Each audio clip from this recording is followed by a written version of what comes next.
Les papillons sont des insectes, plus précisément des lépidoptères. Et pourtant, nous les aimons beaucoup. Il paraît même que ce sont nos animaux préférés, toutes espèces confondues.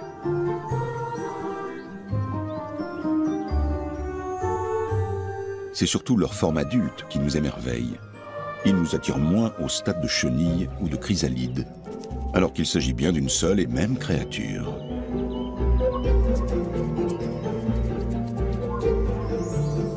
Séduisants ou pas, les 2/3 de nos lépidoptères sont en danger, certains même menacés d'extinction.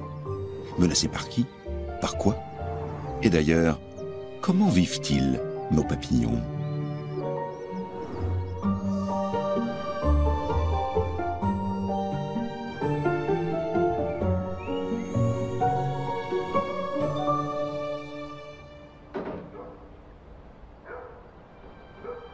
Certains papillons vivent à proximité des hommes, non pour se faire admirer, mais simplement parce qu'ils ont besoin d'un abri où hiverner.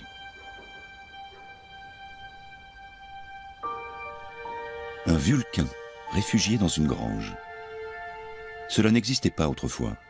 Pour les papillons aussi, le monde a changé. Le printemps est là, et ce singulier locataire veut sortir étancher sa soif. Dehors, c'est bien là où brille la lumière. Mais comment sortir? Le plus sûr des gîtes peut se transformer en piège mortel.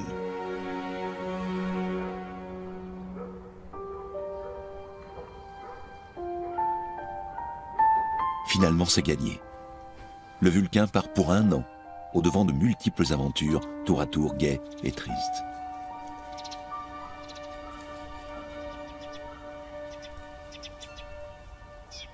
Un bon abri pour papillons ne se décèle pas souvent au premier regard. Ce prunelier aux milliers de boutons en est un bon exemple. Mais en fait, ces fleurs n'intéressent pas l'espèce qui éclot ici.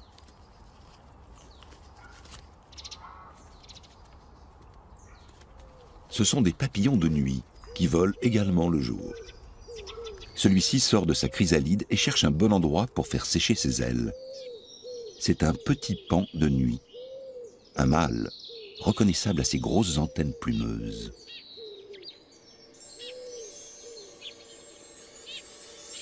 D'autres cocons, légèrement plus gros, sont collés aux branches du même prunelier. De ces cocons sortent un peu plus tard ce que le petit paon de nuit mâle attendait. Une femelle. Ses antennes sont filiformes et moins performantes. En revanche, elle possède à l'extrémité de l'abdomen une arme de séduction absolue. Des glandes qui distillent des phéromones aphrodisiaques. Les mâles les repèrent grâce à leurs antennes, même à 2 km de distance, et suivent la piste odorante. En voici un autre. C'est maintenant ou jamais. Car au stade adulte, les pièces buccales des petits paons de nuit sont atrophiées et ne leur permettent plus de s'alimenter. Cela leur laisse tout juste le temps de s'accoupler avant de mourir d'épuisement.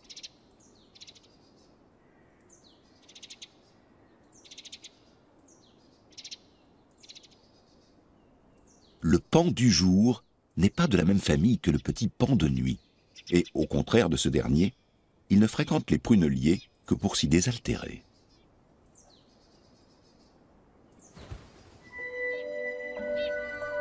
Dans l'abdomen de la femelle fécondée, la maturation des œufs a commencé.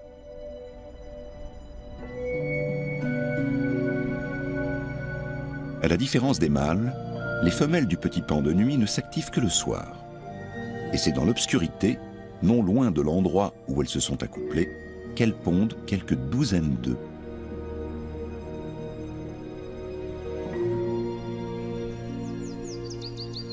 Chaque saison a ses espèces caractéristiques. Un de nos papillons diurnes préférés grandit dans un environnement qui peut surprendre, les landes et les marais. Le papillon citron, qui fréquente si volontiers nos jardins, ne se reproduit qu'en milieu humide. Comme bien d'autres papillons mâles, le citron évince les éventuels rivaux de son territoire à la saison des amours. Et avec une telle détermination qu'il lui arrive de se tromper de cible. Ce petit argus vert ne lui fait aucune concurrence, mais il est pourchassé quand même.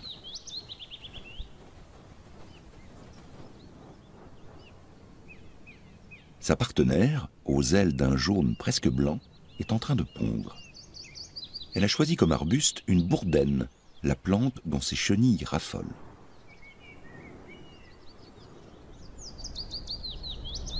Sans les marais et les zones humides qui s'étendent à la lisière de certaines forêts, ce messager du printemps serait encore plus rare dans nos villes et nos campagnes.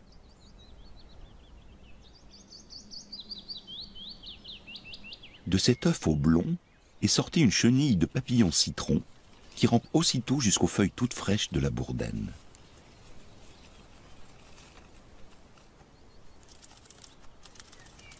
Elle a un appétit féroce.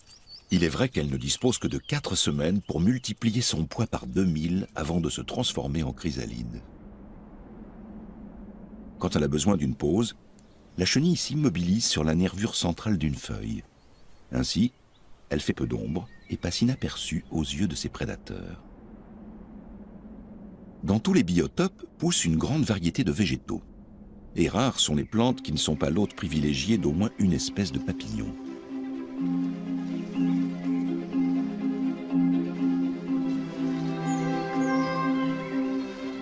À l'orée humide de nombreuses forêts s'épanouissent des touffes d'orties. Leurs jeunes feuilles font des soupes délicieuses et très diététiques. Acides organiques, huiles essentielles, vitamines, potassium, calcium, on trouve tout cela dans les feuilles d'ortie.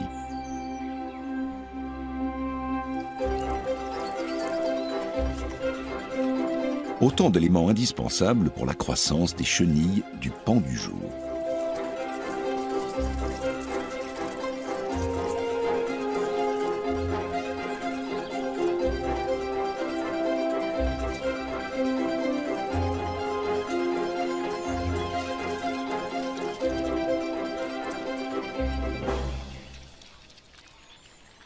Celles-ci forment des colonies qui broutent les feuilles d'ortie jusqu'à n'en laisser que les nervures. Non loin de là, un œil intéressé les observe. L'effet de groupe est censé être dissuasif. Il n'en attire pas moins l'attention.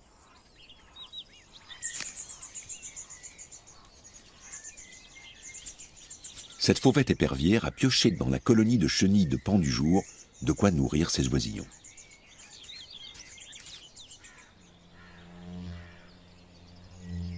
Le vulcain a besoin, lui aussi, des orties pour accomplir son cycle de vie. Cette femelle que nous avons vue sortir de la grange vient de déposer un œuf sur une feuille. 10 jours plus tard, la chenille du vulcain est prête à éclore.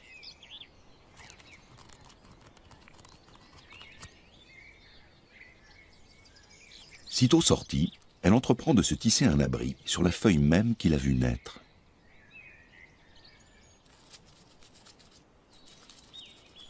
Quand une chenille s'attaque à une plante, les vibrations qu'elle émet en mâchonnant sont perçues par les plantes voisines.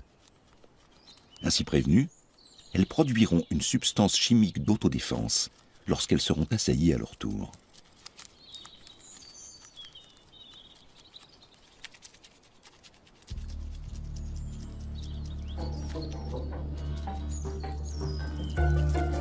Une fois repue, peu avant de devenir chrysalide, la chenille du vulcain se fabrique une petite loge individuelle à l'abri de la convoitise des oiseaux.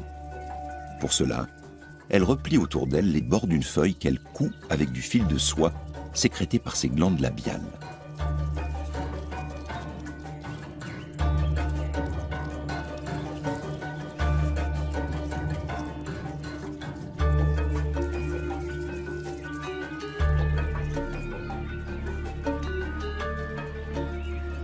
Enfin, la chenille mue une dernière fois pour se transformer en chrysalide. 11 jours durant, jusqu'à ce que l'imago se libère, elle restera suspendue, parfaitement immobile. Il existe une troisième espèce de papillon dont les chenilles se gavent exclusivement de feuilles d'ortie et opèrent leur métamorphose sur cette même plante. La petite tortue.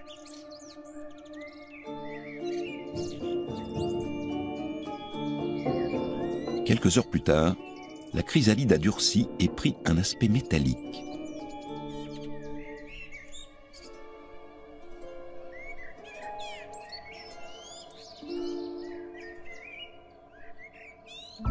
La petite tortue, le paon du jour et le vulcain sont des espèces très répandues, justement parce qu'elles se sont spécialisées dans cette plante robuste qu'est l'ortie. Alors, ne fauchons pas les orties plus que de raison. Contrairement aux chenilles, les papillons sous leur forme adulte n'ont aucune plante de prédilection. Ils vouent une égale passion à toutes les fleurs de nos jardins. Ce nymphaalidé, par exemple, qu'on appelle le carte géographique. Il apprécie toutes sortes de nectars, tout comme la belle dame, un migrateur qui hiverne en Afrique. Et bien sûr notre vulcain, qui a longtemps migré lui aussi vers les régions méditerranéennes, mais qui tente aujourd'hui à passer l'hiver plus au nord.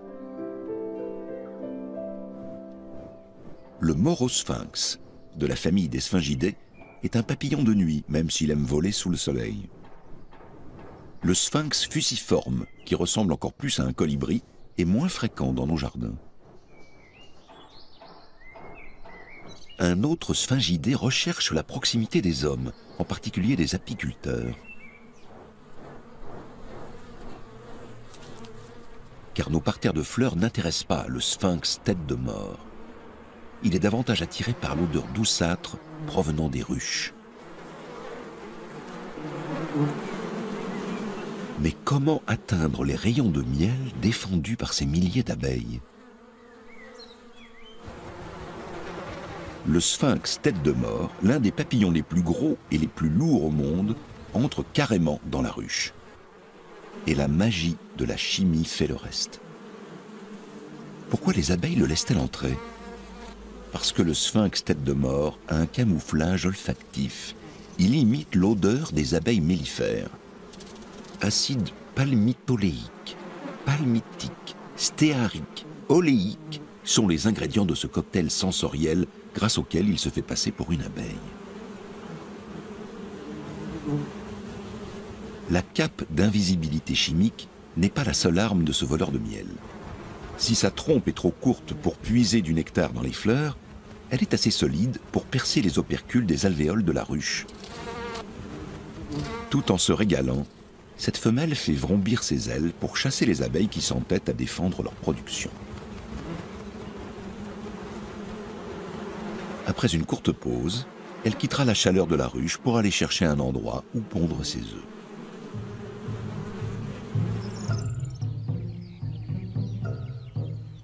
La chenille du petit paon de nuit, après s'être gavée de feuilles de prunelier pendant 3 mois, a atteint la taille et la grosseur d'un doigt. Il est temps qu'elle se transforme en nymphe de papillon. Inutile d'aller bien loin pour cela. Elle tisse un cocon entre 2 branches de son arbuste.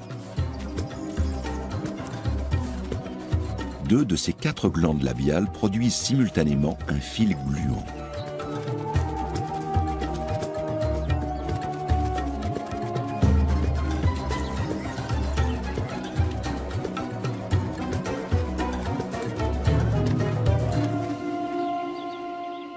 Une fois durci, ce cocon de soie protège la chenille jusqu'au printemps suivant, où un papillon adulte émergera du cocon.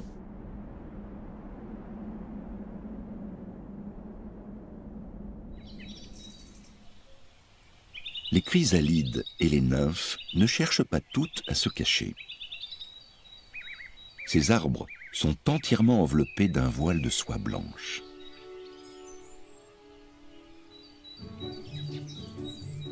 Ce sont les larves de l'hyponomeute du merisier qui les ont emballées. Excellentes fileuses, elles tissent autour de l'arbre qu'elles occupent un voile protecteur sous lequel elles se gavent frénétiquement.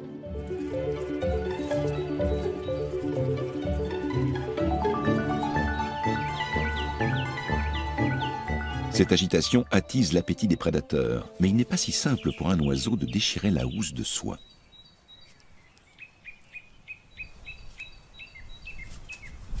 Ceux qui y parviennent font alors un vrai festin.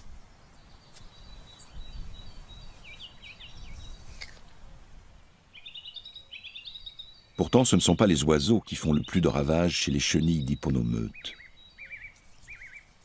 Les guêpes ichneumons les tuent de manière bien plus insidieuse.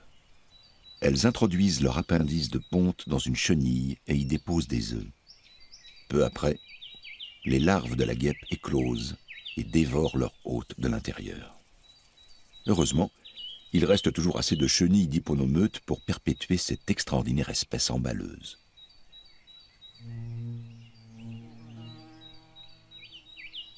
Le merisier aime les sols humides, comme la bourdaine. La bourdaine où éclot un papillon citron. En hiver, il tombera dans une sorte de léthargie glacée d'où il sortira au printemps pour s'accoupler, pondre, puis mourir. En tout, il aura vécu 1 an. Une durée de vie exceptionnelle pour les papillons de nos régions. Les larves de l'hyponomeute du merisier ont éclos. Elles ne vivront que quelques semaines, mais cela leur suffit pour se reproduire à grande échelle.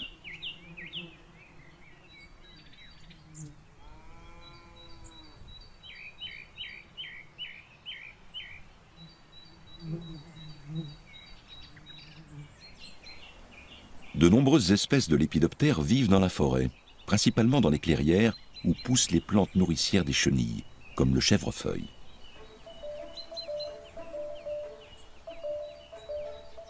D'une feuille toute desséchée dépasse l'extrémité de l'abdomen d'une minuscule chenille, la larve d'un petit sylvain.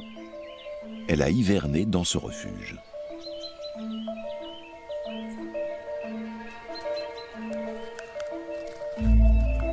Elle sort à présent de sa cachette avec une seule idée en tête, manger. Des feuilles de chèvrefeuille, évidemment.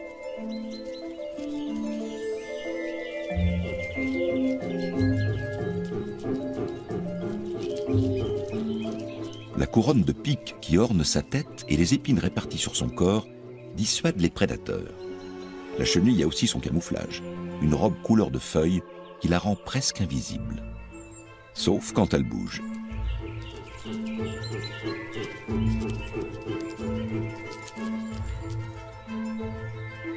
À l'époque de la floraison du chèvrefeuille, la chenille du petit sylvain a atteint sa taille maximale et cherche un endroit propice à sa métamorphose.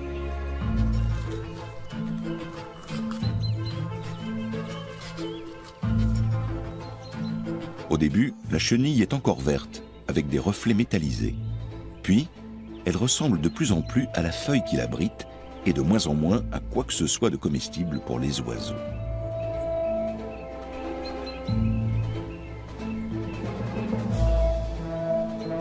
Peu avant l'éclosion, 2 semaines plus tard, elle pourrait jouer le rôle du super méchant d'une célèbre saga de science-fiction. Que la force soit avec lui.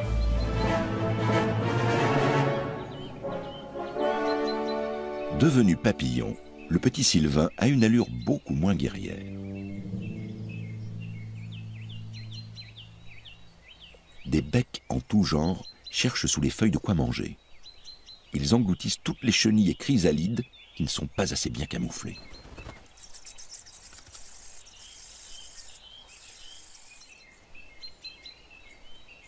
La lumière solaire est l'indispensable source d'énergie de la forêt.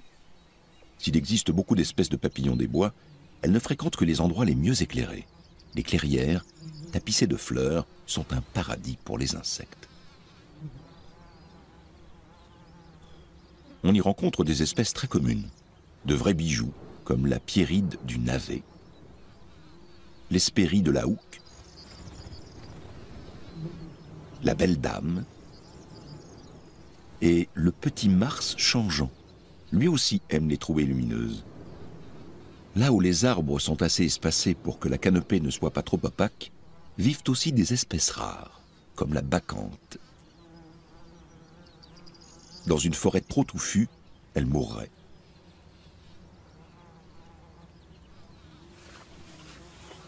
Autrefois, les chevaux et autres gros animaux entretenaient ces larges ouvertures dans le paysage boisé en mangeant les jeunes pousses d'arbres. Grâce à ces grands herbivores, il existait toujours des biotopes variés convenant à toutes sortes d'insectes, et pas seulement aux papillons. Les clairières foisonnent de vie à tous les étages. Les nids de cigognes noires attirent d'innombrables espèces de lépidoptères. Le myrtille ne rend visite aux jeunes cigognes que très occasionnellement.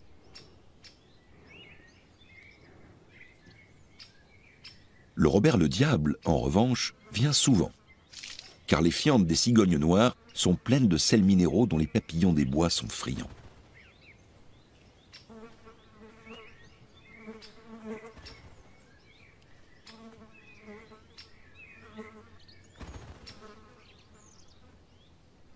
Les papillons ne profitent pas seulement des déjections de cigognes.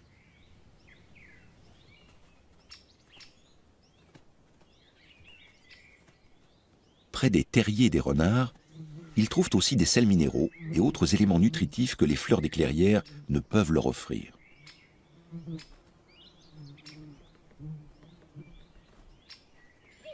Les chemins forestiers sont des oasis de lumière.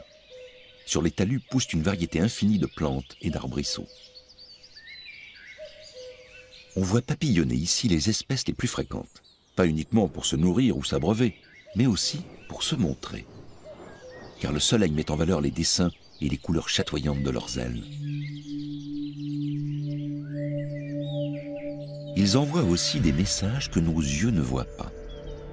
Des signaux sur leurs ailes que seuls perçoivent les animaux pouvant détecter la lumière ultraviolette. Ainsi, le mâle du papillon citron a, sur le dessus de ses ailes antérieures, de grandes taches colorées. Mais pour nous, il est uniformément jaune citron. Comme les oiseaux perçoivent les rayons ultraviolets, le papillon citron mâle risque d'être reconnu et mangé lorsqu'il expose ses ailes. La femelle d'un jaune presque blanc ne possède pas ces taches particulières. Et pour la caméra à ultraviolet, elle est marron. Quand il est posé, le mâle referme toujours ses ailes. Dès qu'il les ouvre, il émet des signaux. Les ailes repliées, il est pratiquement invisible.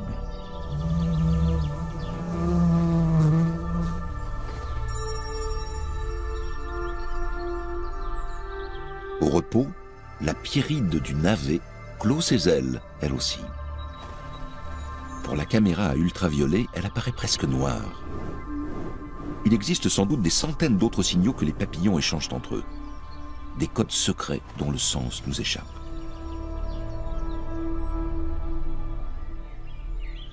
À l'orée de la forêt, dans les touffes d'orties, les papillons déploient toutes sortes de ruses pour se soustraire à la vue des prédateurs. Notre chenille de Vulcain a entamé sa nymphose, accrochée à sa feuille d'ortie. À l'intérieur de cette enveloppe s'opère une extraordinaire alchimie. Sous l'action de substances chimiques sécrétées dans la tête de la larve, une créature gracile et aérienne prend forme.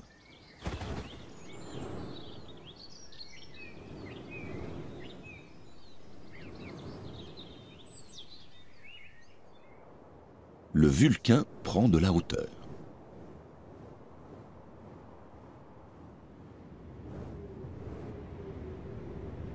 La chaîne des Alpes est posée entre l'Europe centrale et l'Europe du Sud comme un gigantesque verrou. Chaque année, d'innombrables papillons migrateurs franchissent ces montagnes. Certains animaux ont fait des sommets alpins leur habitat privilégié. Quelques espèces de papillons se sont aussi adaptées à ces espaces arides. Et pour certains, on dirait même que plus l'endroit est sec et inhospitalier, mieux c'est. Cette grotte, où circule en permanence un vent glacé venu des profondeurs de la Terre, est l'antre de différentes espèces de papillons cavernicoles de la famille des Géométridés.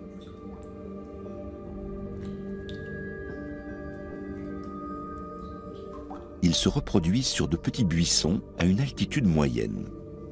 Mais à peine ont-ils émergé de la chrysalide au début de l'été, qu'ils cherchent une grotte fraîche et pleine de courants d'air cessent toute activité et attendent l'année suivante. Une hivernation de 8 mois.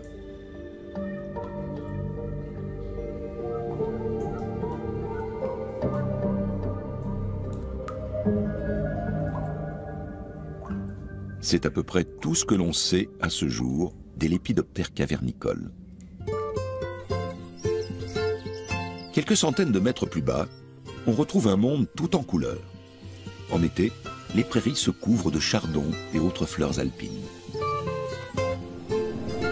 Et revoilà des espèces plus familières, comme notre papillon citron.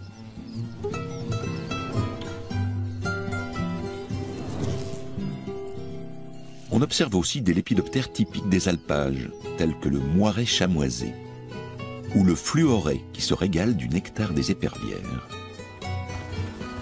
Les hyènes volent de centaurée en centaurée. Un damier des alpages explore des fleurs d'arnica. Les paysages de montagne ont moins changé que ceux des vallées, ce qui explique que l'on y voit encore beaucoup de papillons rares. Comme le petit Apollon, assez répandu au-dessus de 2000 mètres, ce grand papillon indolent cède à une sorte de torpeur dès que le temps devient frais ou venteux. Il s'accroche alors à la végétation et attend l'embellie.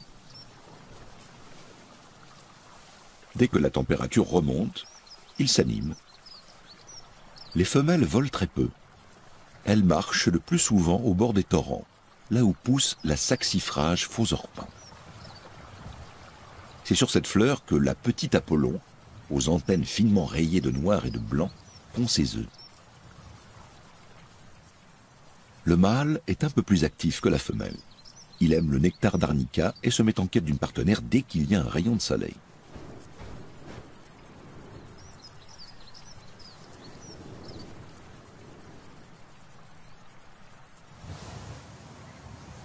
Plus bas, les versants couverts de prairies conviennent également à plusieurs espèces de lépidoptères. S'ils sont exposés au sud, ils sont peuplés d'insectes et d'insectivores. Les pelouses dites sèches sont un eldorado pour les papillons. Pour le voilier, par exemple. Ou pour le grand porte-queue, qui est presque son sosie. Le voilier aime la chaleur, et il lui arrive de prendre de la hauteur lorsqu'il veut se livrer à sa danse nuptiale si particulière. Depuis un promontoire, le voilier, tout comme le grand porte-queue, scrute son territoire. Il en chassera tous les mâles rivaux. Seules les femelles de son espèce y sont admises. Dès qu'il a choisi une partenaire, il se lance dans une course-poursuite effrénée au-dessus des arbres. Une sorte de ronde qui se conclut par un accouplement.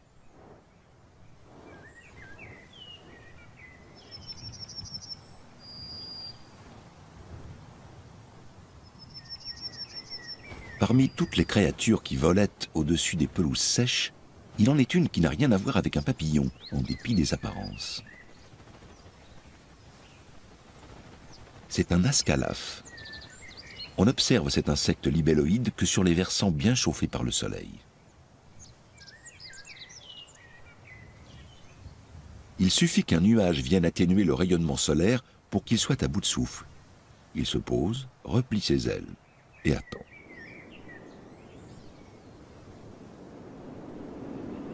Dès que le soleil resplendit à nouveau, l'ascalaphe déploie ses ailes pour emmagasiner de la chaleur.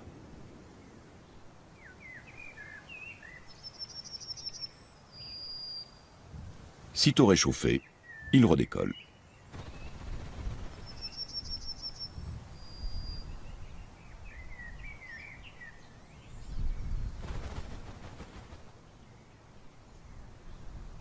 Pour ces adorateurs du soleil, la Véronique en épi n'est rien d'autre qu'un terrain d'atterrissage ou de décollage, car les ascalaphes sont carnivores.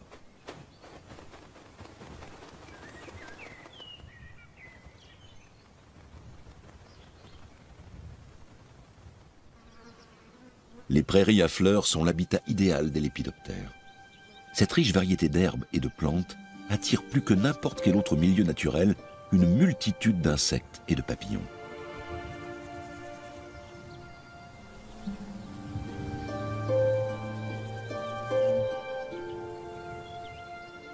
Autrefois, les demi-deuils étaient très communs dans les pelouses sèches. Ces élégants papillons installent leur nurserie dans des forêts de brins d'herbe.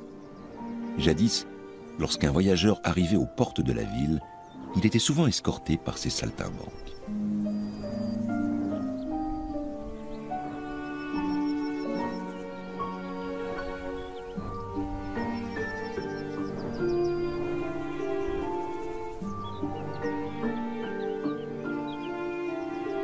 Et ces beaux brins, les myrtilles, à une époque, ils se comptaient par millions dans nos prairies. La petite tortue est toujours aussi commune, grâce aux orties auxquelles elle confie ses œufs.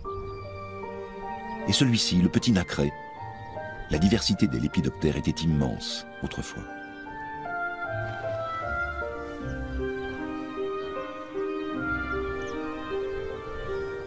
Beaucoup de papillons affectionnent exclusivement les prairies humides, comme la dryade, avec ses ocelles bleues cernées de noir. Le tabac d'Espagne, quant à lui, préfère la lisière des forêts. Une population haute en couleur, mais sur le point de disparaître à jamais.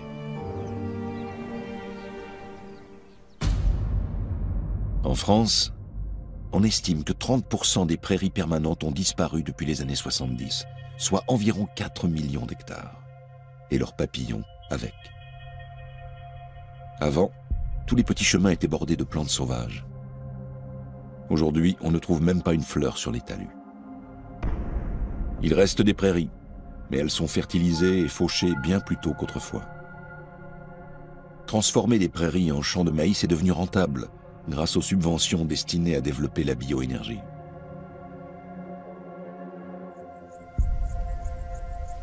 Les prairies si riches en biodiversité sont gravement menacées. Les papillons ont déjà bien assez d'ennemis naturels.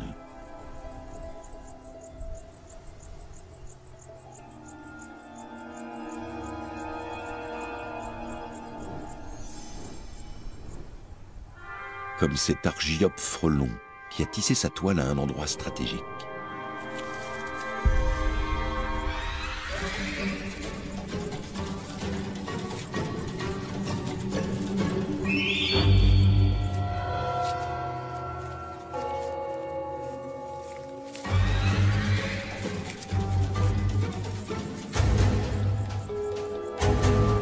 Le sort du Vulcain semble scellé.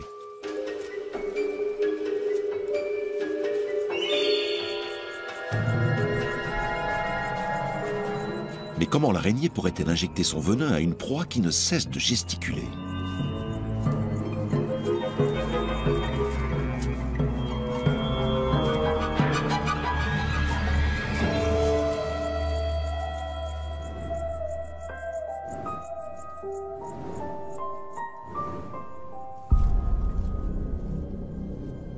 Le Vulcain y a laissé quelques écailles, mais il est sain et sauf.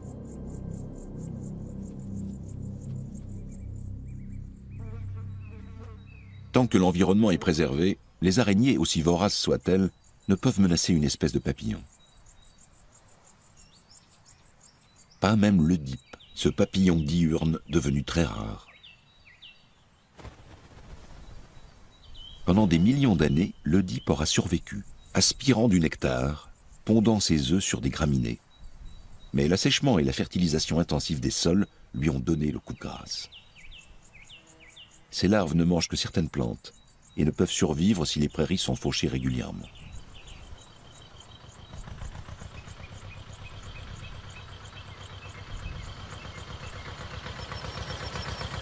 Bien sûr, on ne peut se passer totalement de l'exploitation agricole. Voici une prairie humide de Haute-Bavière, avec sa fleur la plus caractéristique, la grande pimprenelle. C'est la plante hôte exclusive d'un papillon de la famille des Lycénidés, l'azuré des palus. Il ne saurait vivre sans elle. Il se nourrit de son nectar, s'accouple sur ses fleurs et ne pond ses œufs qu'entre ses étamines.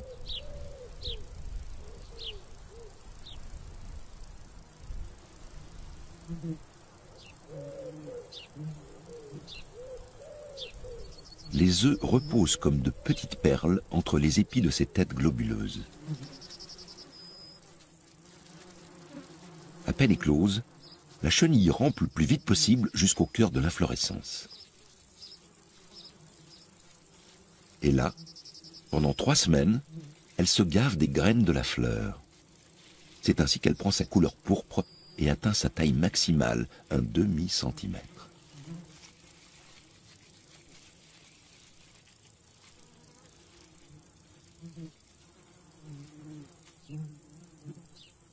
À la fin, la chenille de l'azuré des palus a dévoré au moins la moitié de la fleur et s'apprête à déménager.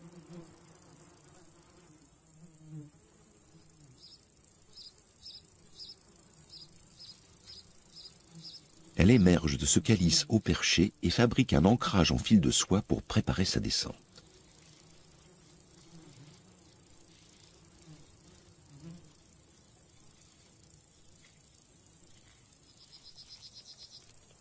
Plus bas, les prédateurs font déjà les 100 pas.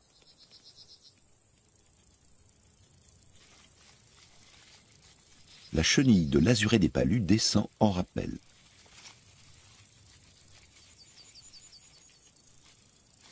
Mais le fil casse. Pas de panique. La chenille tombe sur un lit de mousse bien douillet.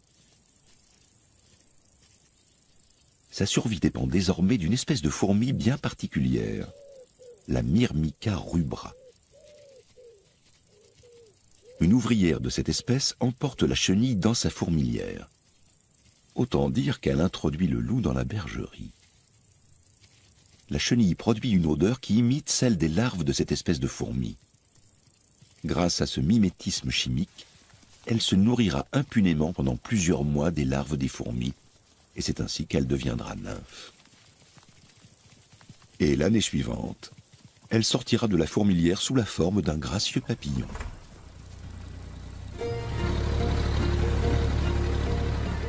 Un papillon ne peut survivre que si les prairies sont fauchées assez tard dans l'année, après que la chenille de l'azuré des palus est descendue de la grande pimprenelle.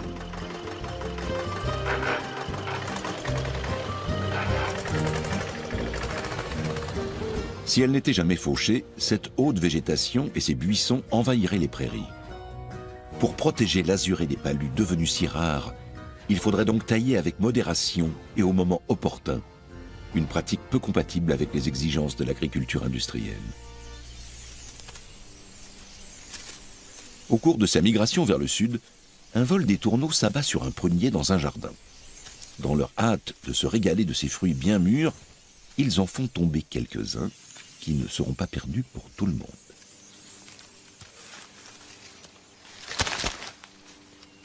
Car une fois piquetées par les becs des étourneaux, ces prunes sont aussitôt colonisées par des champignons de type levure et autres micro-organismes. Le vulcain raffole de la purée de prunes moisies. L'automne est une saison généreuse pour lui. Et cela tombe bien, car il doit prendre des forces pour son long voyage vers la Méditerranée. Mais il existe d'autres sources de nourriture. Le Buddleia, originaire de Chine et souvent appelé arbre à papillons, sert justement de mangeoire aux lépidoptères de nos jardins. Les scientifiques ont découvert que les papillons deviennent facilement dépendants du nectar de cet arbuste. Aujourd'hui, on voit souvent des vulcains qui semblent en bout de course. À en juger par leurs ailes effrangées, ils ont traversé bien des épreuves.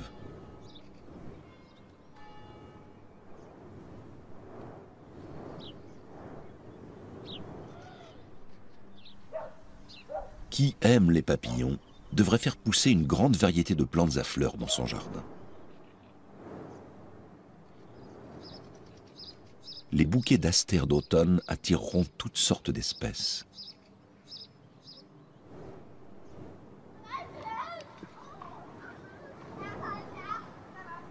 Ce spécimen de pan du jour n'a pas besoin d'une végétation particulière. Pour s'animer, il lui suffit d'un peu de vent et de la dextérité d'un enfant.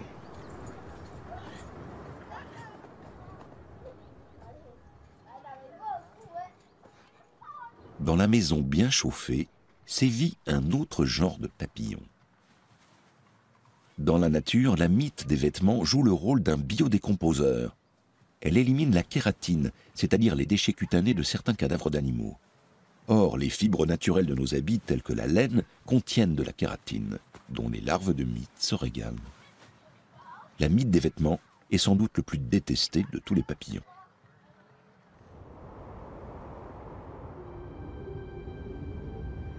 On pourrait penser que la saison des papillons s'achève à la fin de l'automne. Mais il en est qui n'apparaissent qu'à ce moment de l'année. Voici une phalène brumeuse. Un mâle en quête d'une femelle. Ce papillon n'est actif que la nuit, même si à cette époque de l'année, le thermomètre descend en dessous des 10 degrés.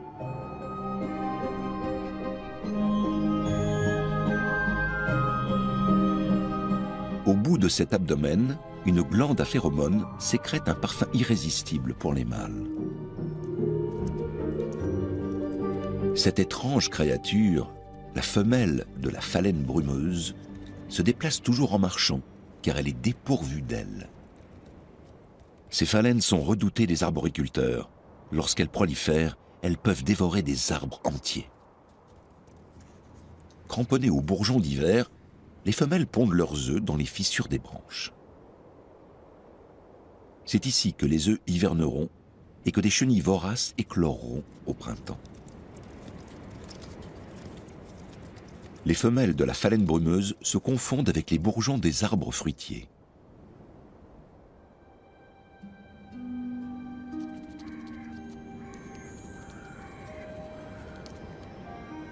Les phalènes meurent dès les premières neiges. Alors que le papillon citron survivra à l'hiver, aussi rigoureux soit-il.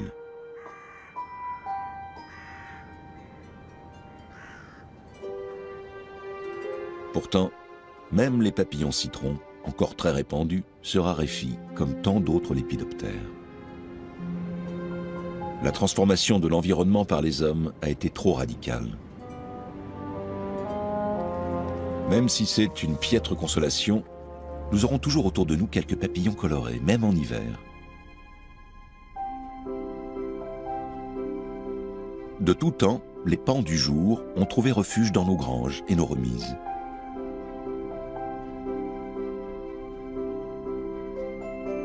Désormais, le vulcain passe lui aussi la saison froide chez nous. C'est peut-être le signe qu'il faut nous inquiéter davantage du sort de nos bien-aimés papillons.